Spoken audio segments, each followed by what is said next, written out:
ओकाड़ा से हमारे नुमाइंदे वहीद तारिक बलूच के मुताबिक जमात इस्लामी के रहनुमा चौधरी ओज़ेर सलीम ने कहा है कि फीडर छन जाने पर अब पीटीआई रो रही है। पहले इत्तेहादी रोते थे, अपने आप को मुल्क के टॉप 3 लीडर्स में समझने वालों का एहतसाब होना चाहिए।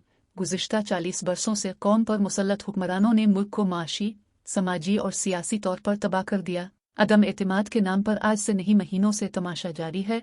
सब कुछ बाहमी रजामंदी से हो रहा है। पीडीएम, पीपल्स पार्टी और पीटीआई के ट्रका ने 22 करोड़ अवाम को यरगमाल बनाया हुआ है। दोनों अतराफ में लड़ाई अवाम के लिए नहीं, ज़ाती मफादात के लिए है। चौधरी ओज़ेर सलीम ने कहा कि मौजूदा हुक्मरान तबका जब तक सियासत में है, खुद खुशहाल, कौम खार होती रहेगी। फैसला अवाम ने करना है। जमात इस्लामी इलेक्शन चाहती है, लेकिन इंतखाबात से कबल इंतखाबी इस्लाहात ज़रूरी हैं। माली और इंतज़ामी लिहाज से खुद मुख्तार इलेक्शन कमीशन मुल्क की ज़रूरत है। इंतखाबात मुतनासिब नुमाइंदगी के उसूलों के तहत इलेक्शन में एस्टेब्लिशमेंट, अदलिया, ब्यूरोक्रेसी, पुलिस वगैरह की मुदाखलत मुकम्मल तौर पर बंद होनी चाहिए। इस्लाहात के बगैर इलेक्शन हुए तो नया पेंडोरा बॉक्स खुल जाएगा, नताइज कोई तस्लीम नहीं करेगा। उन्होंने कहा कि 75 बरसों से मुसल्लत अशराफिया ने साजिश के जरिए मुल्क को इस्लामी निज़ाम से महरूम रखा। मज़ीद खबरों के लिए देखते रही कायनात HD चैनल।